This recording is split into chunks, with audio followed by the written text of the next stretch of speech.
good afternoon. Thank you for joining the speech and the panel on the power of entertainment. Oh, we can mix it up. Switch this one. I'm Liam Osbourne. I'm a black man. I have a large afro, and I'm wearing a simiaki.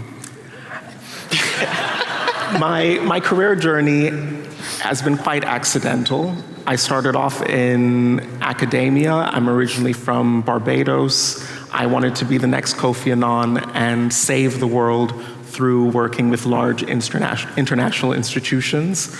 However, I think the universe had a different plan for me, and I found a way to affect positive change through the creative industries. I now currently work as executive director at Dazed Studio, which is the creative studio within Dazed Media, where we have a mission to empower young people through creativity. And it's my pleasure to be the host of this panel. So I will allow my guests to introduce themselves, and then we can kick things off. Starting right here. With me. Hi, I'm Miranda Bowen. I am 5'7", 5'8", something like that. I am wearing trousers and a jacket and a t-shirt that says Agnes Varda on it. I'm in my 40s. I'm not going to be specific about that, though. And what else do I need to say about myself? That's probably it, isn't it? And then I should probably tell you that I'm a writer and a director for film and for television and for commercials. I've done a couple of music videos along the way. I'm profoundly interested in story and how it shapes us, how we create it, how it creates us, and how it sits in the world and how it affects us. Thank you. Hi, my name's Jordan Rossi. According to my Grindr profile, I'm 5'10". I wear black boots, blue jeans, and a black tank top. And I'm a writer, director, and photographer. And I also work for Rankin Creative in the entertainment department with the wonderful person sitting to my left.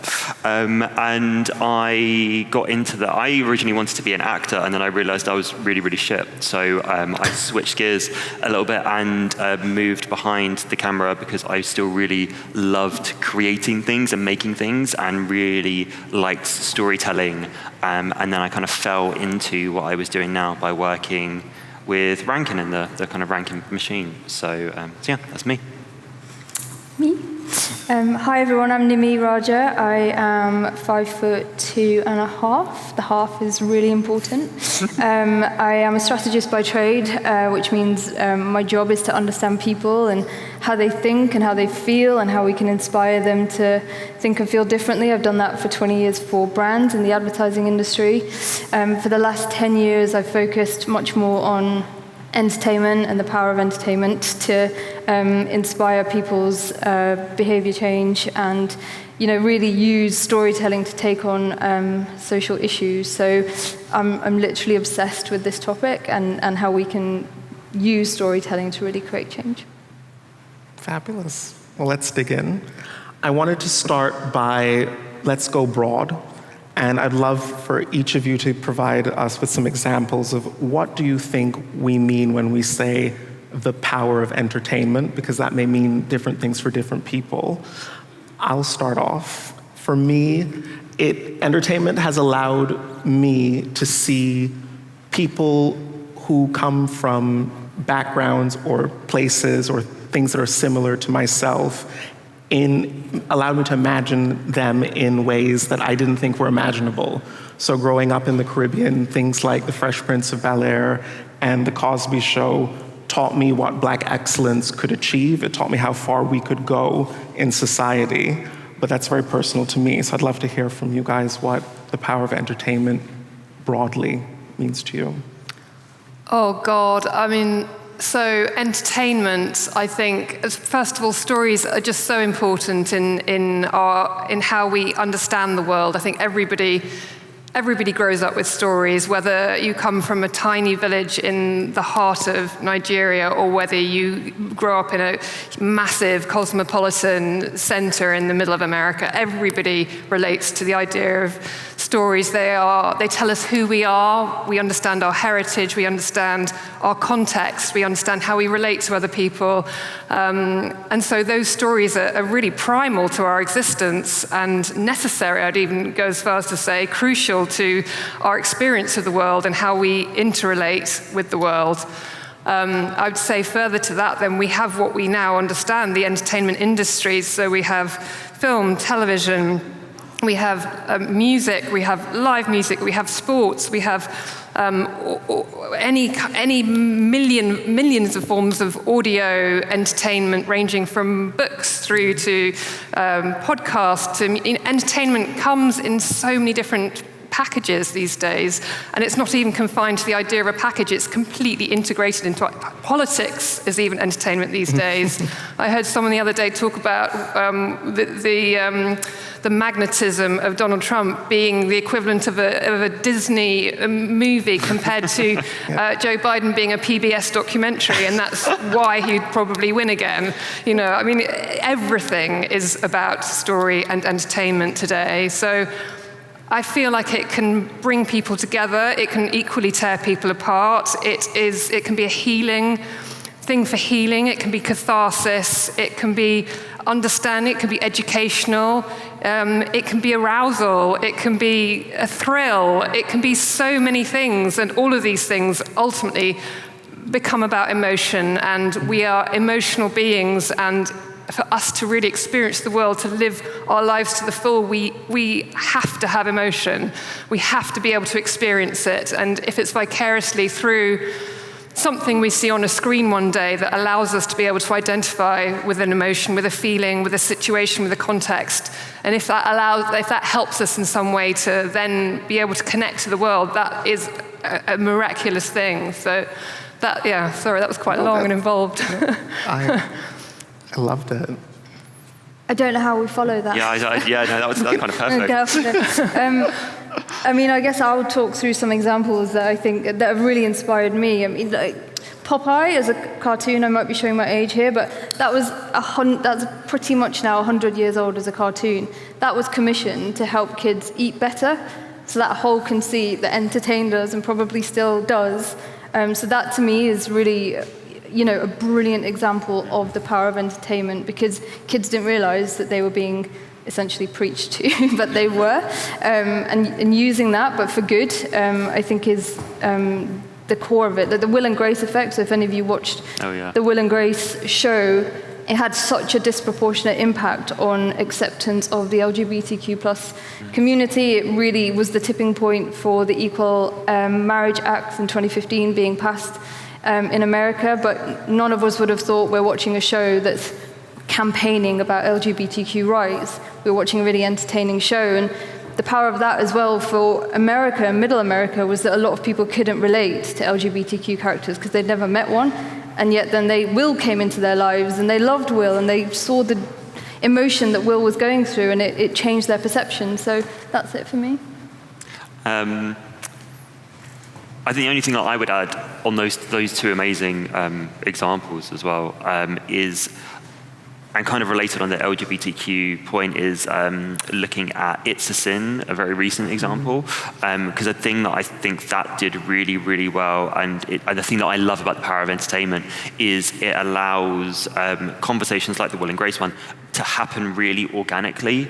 It's not an ad campaign that's trying to cut through and make loads of noise. It just allows them to attach to something emotionally and allows the conversation to happen really naturally. So obviously with It's a Sin, it's an emotional roller coaster, but what it did was it brought back a lot of, news stories or articles or a lot of conversation around HIV and AIDS and the treatment of people who have that currently, but then also historically as well, and allowed us to kind of look back into the past of LGBTQ people and look at the rich history that we have and the kind of like the tapestry of it.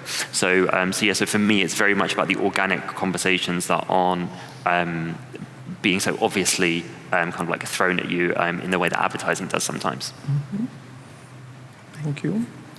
So playing on that theme of it being a powerful force within society that helps to influence our behaviors, Of course, there are more and more platforms and ways to access entertainment now. As you pointed out, there's such a wide range of output. Would you say that its influence on society has increased or decreased based on this fragmentation? I don't know. Apparently, in 1956, when Lucille Ball's series I Love Lucy was playing, and until that point, there had never been a pregnant woman in a televised drama on television in the West, I'm talking about largely. And that Lucille Ball herself became pregnant, and she really realized she had to somehow get around this taboo, and so she decided very bravely to integrate her pregnancy with the character's pregnancy. So there's a pregnancy storyline in I Love Lucy. And apparently the night that episode aired where she gave birth, there was 70% of everybody in America who owned a television tuned into. Wow. So, I mean, obviously now we have so much available to us, but I doubt anyone would ever really get that same level of focus on one thing. Yeah. I mean, I actually just, out of interest, looked at the things these days that get the most viewing figures, and by far and away it's the Super Bowl, it's the pursuit of O.J. Simpson, Yeah. it was the moon live landing event. in 1969. You know, it's not actually, you know, story. It's not TV drama. So, you know, I don't know. I mean, I'd be interested to hear what you think, because you obviously follow the different mediums. Yeah. Yeah, I think I completely agree. It's much harder to be as concentrated, and I also think it's less what's the right word? Mediated. So there's lots of influential forces out there right now that are, for all intents and purposes, entertaining people and having that impact. Like influencers, like people who decide that they're, you know, content providers, and it's hard to mediate those and have credibility. So I think it's harder to be as concentrated in such a fragmented media landscape, for sure. But if you get a format right and you build a habitual behaviour in that format, and people keep coming back to it, like a Vogue 73 Questions, then I think over time you can have that impact. And I think a big part, the power of entertainment is one thing, but putting the structure behind it to make sure it has such concentration is a big part of the conversation.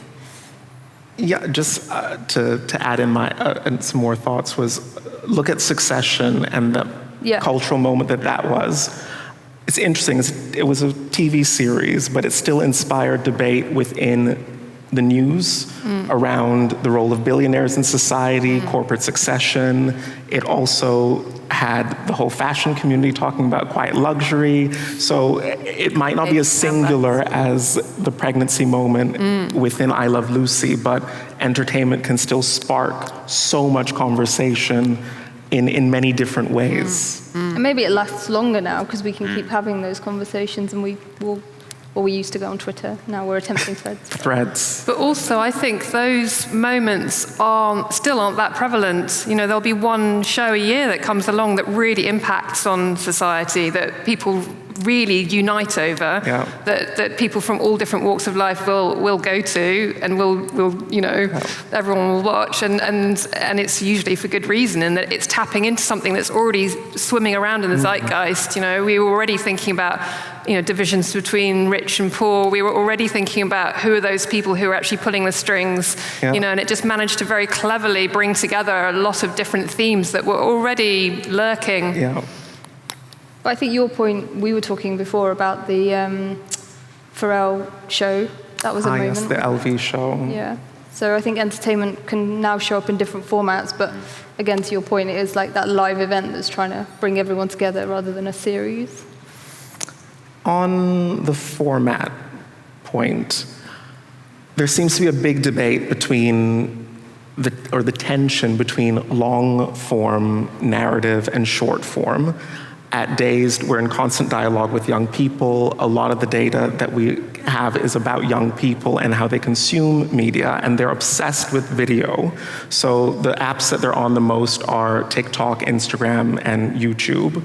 And Interestingly, though, the viewing pattern, though, are shorter length films. Even on our own platforms, the average viewing length time on Dazed is 11 seconds. Wow. So it makes me think, are we in a race to the bottom where things are getting shorter and shorter, and how you tell stories in that way?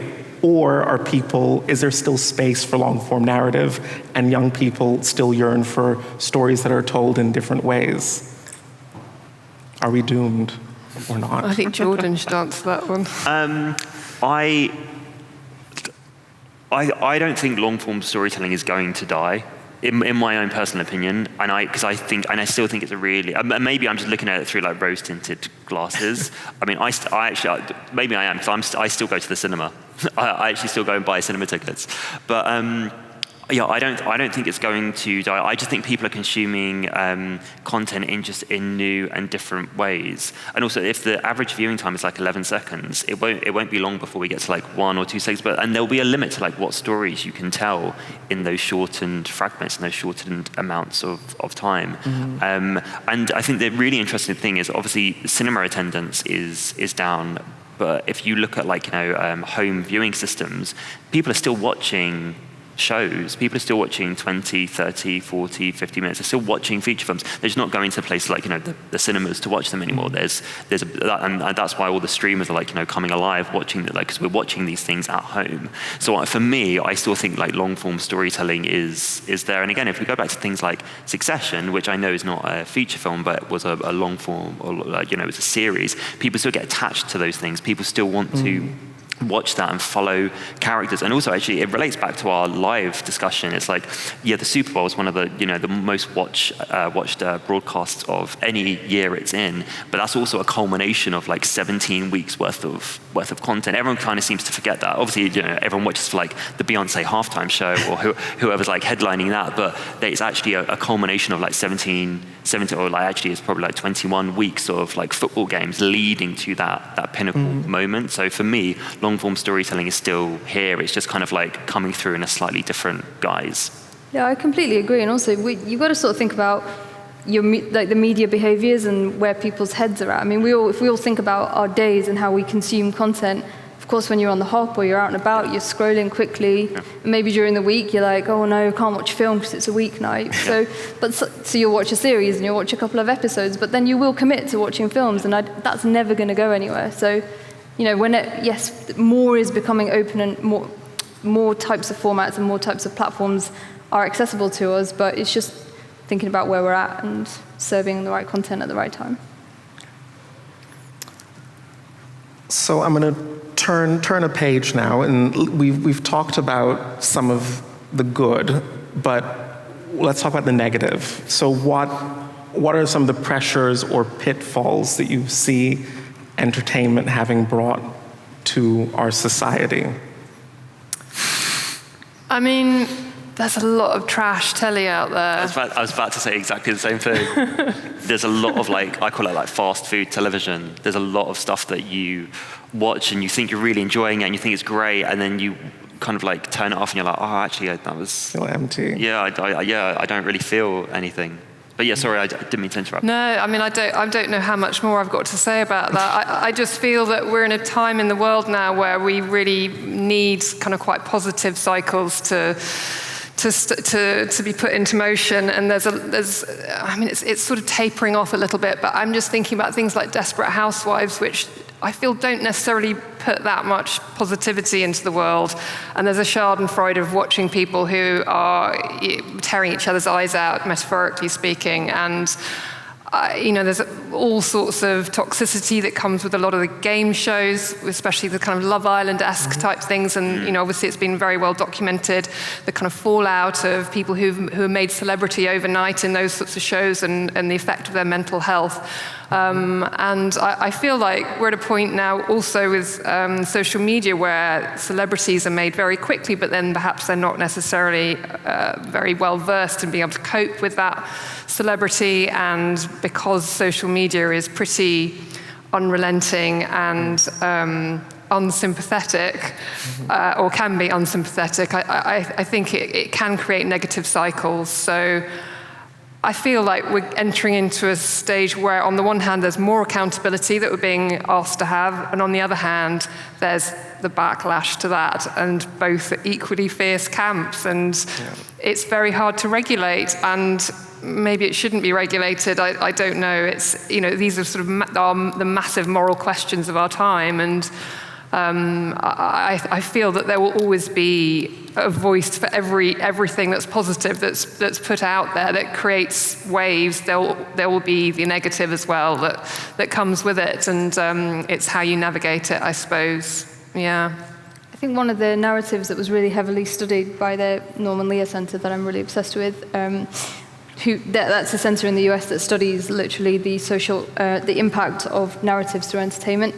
And they looked at hustle culture and the extent to which hustle culture was used, documented in different forms throughout entertainment. So like Cardi B talked a lot about hustle culture, and the sort of narrative around it was, if you work hard, you're successful, and if you don't work hard, you will fail.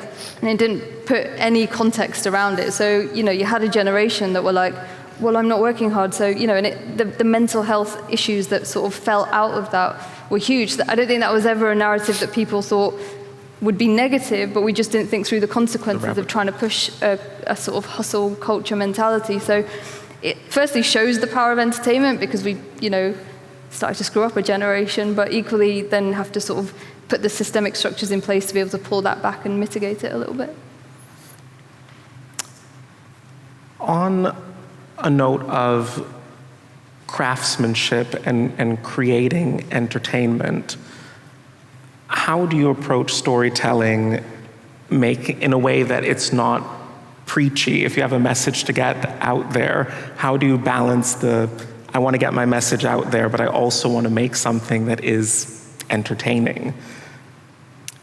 I think for me, and maybe you can speak to this a little bit as well, because you have more experience in the kind of narrative realm. But I think for me, whenever I'm doing it, I'm always looking for authenticity in the narrative, but also the characters.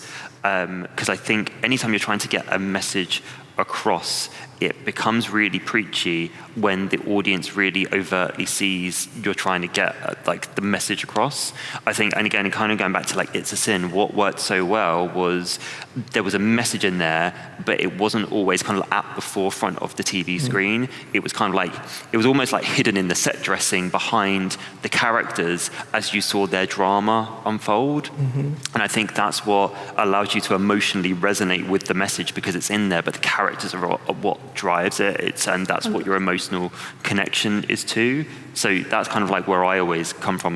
What's almost in a weird way, the message is kind of secondary, because it's really about the people in that story. Or what's the story, what's the narrative, what's that unfolding, and how does the kind of message behind it interweave throughout. That's what you did for the call. Yeah. Maybe you want to talk about that a bit. Yeah. So earlier this year we did a short film for Switchboard LGBT+, who are one of the longest running queer helplines in the UK, and they switched to a free phone number, so we wanted to do a narrative short film to kind of promote that, and instead of kind of having that as the big forefront of the piece in the narrative, being they've switched to a free phone number, call now.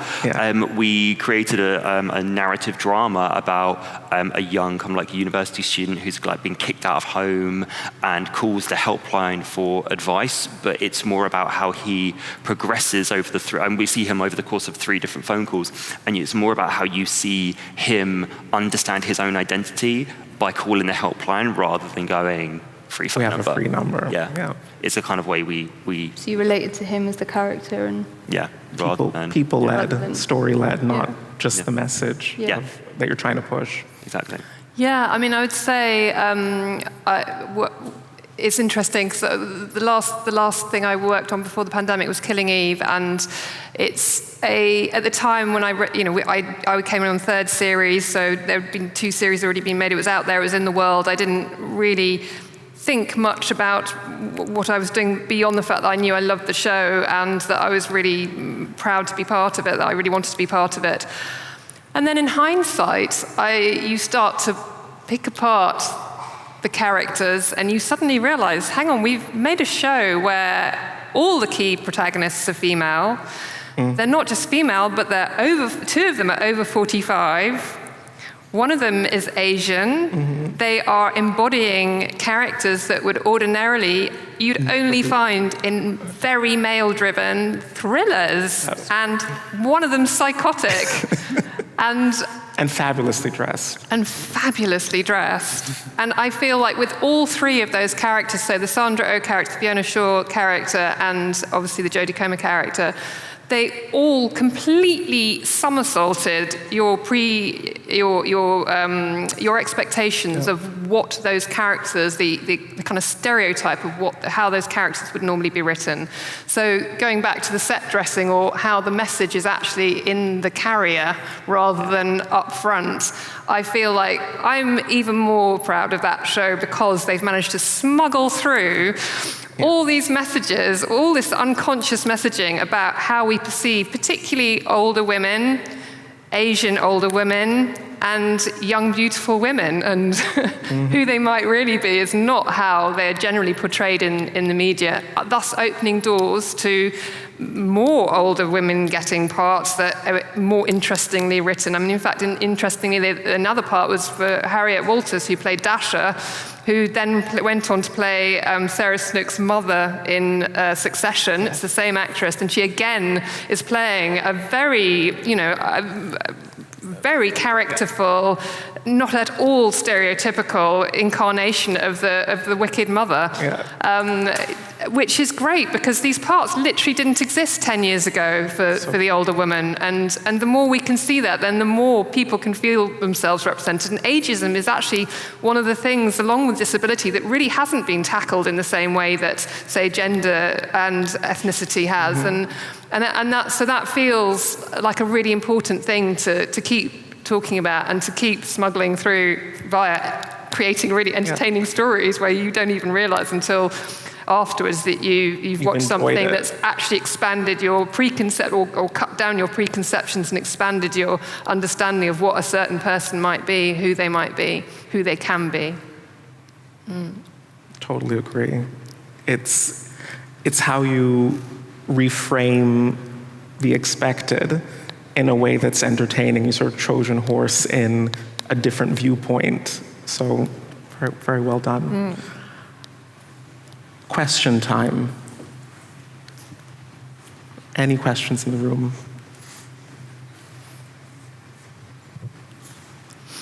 It's my favorite bit. Hello. Hello. Hi. Firstly, thanks, because this has been really entertaining in itself. So, do you think the entertainment industry has taken enough responsibility for the power it has? Oh, that's a good question. That's a good question. So, like in the, I think it was the late 80s, again, I'm going to show my age, but there was a movement in America for the designated driver. So they really wanted to take on people making sure there was a designated driver, and there was a lot of stigma attached to being the designated driver. So Hollywood really got on board with that, and the character of and a show line of the designated driver was written into 77 shows. So like LA Law, a lot of you won't know these shows, but LA Law, Cheers, things like that. And it really sort of positioned the designated driver as someone who's like a fun part of the party and not the negative. And I think that happening at that time in the sort of late 70s, early 80s was brilliant. I don't think enough of that happens now when we've got some of the biggest issues to tackle. So I really think organizations like BAFTA and stuff need to do more. I mean, I don't know what you think from a writer-director perspective. I mean, do you mean in terms of accountability? Can you just elaborate slightly more on that question? Sorry, you've had the mic whipped away from you. Yeah, in terms of progression of social issues or politics, or, I mean, do you think they're being responsible enough? Is there more that can be done? Should they be doing any more? Like, what? What do you think? Do you mean entertainment as a whole? As a whole, any sort of... Everything from film and TV through to advertising through to... Yeah, do you think they need to be taking more responsibility? I think behind the scenes that it definitely feels like there's more accountability. People are held to account more. I think post-Black Lives Matter and, people talk about post-Black Lives Matter and Me Too, but actually it's not post. We're in it, and we will be, hopefully, forever, because we should all continue forever to be accountable. So I think there'll always be stuff that gets out there that isn't necessarily going to have a very responsible effect on society, because there will always be a demand for that as well. Whether you're talking about pornography, extreme pornography, or you're talking about video nasties, or that stuff will always exist, because there will always somewhere be a channel or a market for it. But I think behind the scenes, in production companies, in large organizations, we are so much more accountable now and so much more aware, and I feel more responsible because of that awareness. And I would hope that that would then filter through to the work that gets made. It is already. I think we can see that, but it needs to continue, and there are always new mountains to climb. Does that answer the question? I think there's somebody up in the front. Just listening to this talk, you just think it's so sad that there's not a bridge between you guys and local councillors, because there seems to be, and they seem to kind of watch the spectacle, watch what's going on and try and, take, for example, Grenfell, okay? So, this October is when it's all going to be coming to the forefront, but then you see, how RBKC, tries to go over, toxic positivity, and when it comes to their base root kind of vibe, it just seems to be they've taken on the kind of spectacle, but they're the deeper understanding that there's more accountability on TV than there is in politics. Mm-hmm. My best friend is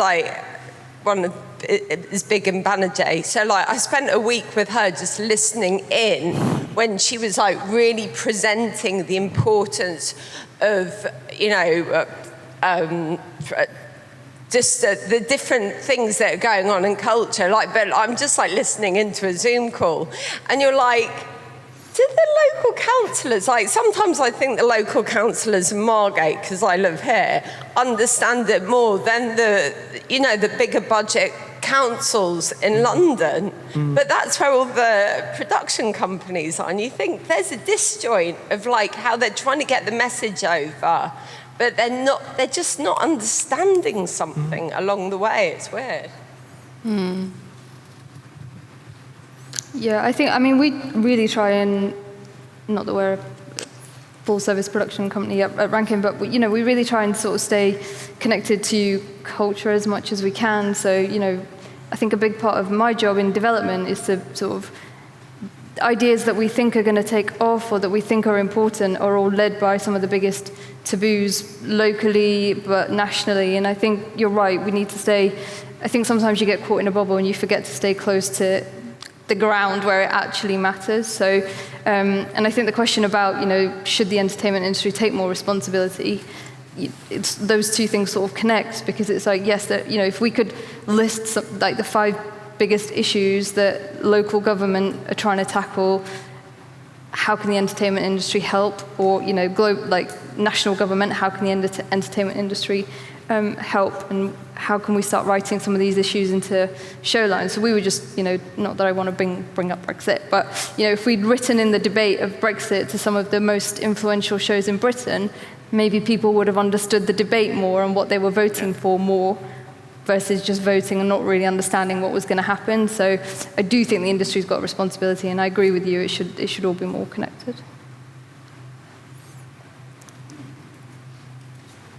I believe the lady in the white had her hand up for a while. Thank you. As a songwriter who tries to create engaging digital content, how do we bridge the gap between entertainment designed to numb the mind and entertainment designed to inspire? Sorry, entertainment to? Design that's put out there for mind numbing, as in TikTok. Okay. Do you want to answer that, Jordan? Yeah, sure. To be honest, it's a tough one, but I think there's a balance that can be struck between the two. It's not an easy balance to strike, and I think it's something that we're all. I think any production company, anyone creating any piece of content is always trying to strike that balance between getting the hits on TikTok, but also creating something that's like meaningful and purposeful, and something that like they can ultimately be proud of. Not that I'm you're not proud of your TikTok views, but they're a little bit different. I'm not sure on the answer on how you do it, because I think everyone's still trying to figure that out, and I think that is something that's going to be a question that people are constantly asking as all these new media formats pop up anyway. I think also just make peace with the fact that not everything has to inspire change or take on a social issue. Sometimes it is just entertainment, and that's absolutely fine. Yeah. It's just, I guess to Jordan's point, it's per project, and you just make your decision based on that. I think it's also a question as a creative person of really kind of working out what it is that you're interested in projecting into the world. What, even before you get to the world, what you want to do, what the essence of what it is that you're interested in. What can you speak to? What can you lend your voice to? Because it all comes down to authenticity. The best stories are the ones that feel the most resonant, are always going to be the ones that feel authentic and feel like they genuinely come from somewhere quite pure. So I guess everybody has something that they can say, and I guess it's understanding what it is that you uniquely are able to communicate. And I would add, would be make the challenge fun. So when we're coming up with campaigns or working on creative briefs and we're looking at the different formats for the different platforms, the thing that may aggravate you the most about that or frustrate you the most, hack it and have fun with the fact that it has to be very short and you have to make weird sounds. Embrace the weird. Right. Oh, I think your hand was up first. I'm making you walk very far in the pink. I'm trying to be fair with when people put their hands up. Thank you. Hi. So my question is going to be a bit more of a plenary question, but obviously now we have a lot of data at hand, right? And we kind of know what people will like, and we can even engineer songs for the mass liking. And do you think in the entertainment world, this availability and the abundance of data, does it stifle the creativity and the magic of entertainment, or do you think it feeds it? And it can be both, but just curious to hear your point of view. I think it can feed it, because it all comes down to how you use it. So it's brilliant that we've got access to it, and it's brilliant that we can understand it, but we shouldn't be led by it, and we shouldn't make all our creative decisions based on it, because the whole purpose of creativity is to add that magic and sort of freshness and spontaneity to ideas and not lose the emotion. So, a data point, if you sort of figure out the why behind the data point rather than just looking at the actual stat, that's where the magic comes. So a data point is a story. So what is the story of that data point or collection of data points? So I think it can aid the creative process. I think you have to be open-minded on how you use it. I think it's brilliant that we've got access to it, but we can't be led by it for creativity. I think we're also all aware of how badly wrong it can go as well, just in terms of there's no data for originality. It's it comes from left field. No one can know if that person who's got 2 followers tomorrow can be the person that's filling Wembley Stadium. So I feel like you've got to treat it with caution. Yes, absolutely. Yeah. And we all know, if you're in a focus group and you ask a bunch of questions, you're going to get answers because people are in a certain setting. It's the same even in quant surveys. So to that point, it's got to be treated with caution. I think there's the gentleman in the back wearing glasses. I see you. Wave your hand.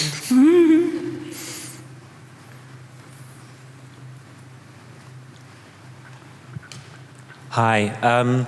I kind of wanted to kind of go back to questions that were asked a couple of questions ago, but kind of about how I do somewhat feel like there is a kind of a distance between what happens in sort of like the London creative fields and then just like the cosmopolitan media fields and what's happening on the ground in rural areas, and about whether you think there's whether you believe there is a very disparate difference between how people are feeling in rural areas and how people feel in media fields. I feel like what I'm seeing often in the media industry is that many of us are progressive, many of us are liberal, many of us are kind of believe in representation. But as we can see politically, it would appear like the majority of people in certain areas aren't aligned that way and they don't vote that way. And sometimes I can feel like we kind of end up in a little bit of an echo chamber where we believe that, I guess, most people are as progressive as we are. And I think that kind of speaks to exactly what the power of entertainment is and how tuned in are we to the people around us. Because I think there may come a time in the next sort of like 10 to 15 years where we kind of look around and say, okay, how tuned in are we? Are we trying to speak to the people? Are we speaking for the people? It's maybe a bit of a loaded question. But I do wonder if you believe that what's happening in these agencies or what's happening in these creative rooms is tapping into how most people in certain areas feel. Does that make any sense? Yeah, I think that's a really good question. I'm not quite sure how to answer it. Sorry. No, I mean, I think you're right. Generally, the world, certainly of film production, I would say probably magazine production, generally, arts magazine production, it is skewed progressive. Yeah. I think that's because creative people generally like to be inclusive and recognize that, you know, diversity is a really creative thing. I mean, obviously, when we talk about rural England, for example, it comprises of many different communities with many different outlooks, and it's a question of outreach. And I feel that people, certainly the people I've met in the film production and TV production world, come from all those places. Whether or not they then start to conform to what they feel commissioners want them to write, rather than necessarily writing their own thing, who knows? It's a really difficult thing to quantify, but I think you've got a really good point. The one thing I would say is someone like Michaela Cole obviously comes from a background where she wasn't necessarily, it wasn't the obvious thing for her to do. She was the first woman who's not white, who directed, wrote, and acted in her self-scripted series for the BBC, and then went on to give an amazing Taggart speech, which she didn't necessarily come from the obvious place. And I think that there is opportunity, and there is more opportunity perhaps now than there has been in the past because of the awareness of the need for that inclusion. So it's hard because there will be communities out there that don't feel like they have there will be a writer somewhere in outer Telford who wants to talk about sheep farming and the need for regenerative farming, for example. I mean, I'm plucking this out of the ether, but there are lots of issues that we don't touch on that don't really get looked at in film and TV, where it's quite genre-led. It's quite sort of, well, what's done well before, let's do that again, but with a different actor or a different backdrop. But those things do break through occasionally, and obviously the more we can support those voices along the way, then the more chance they have of being heard. But I mean, I can't say enough. I can't do enough to encourage people who don't feel like they have a voice that's out there in the world to please come forward and put your work out there. Just try, even if you don't feel like you've got the contacts or whatever, just to really try and make contact with whoever you think might be able to help you to get there, because we need every voice to be heard. You know, we really do need that inclusion.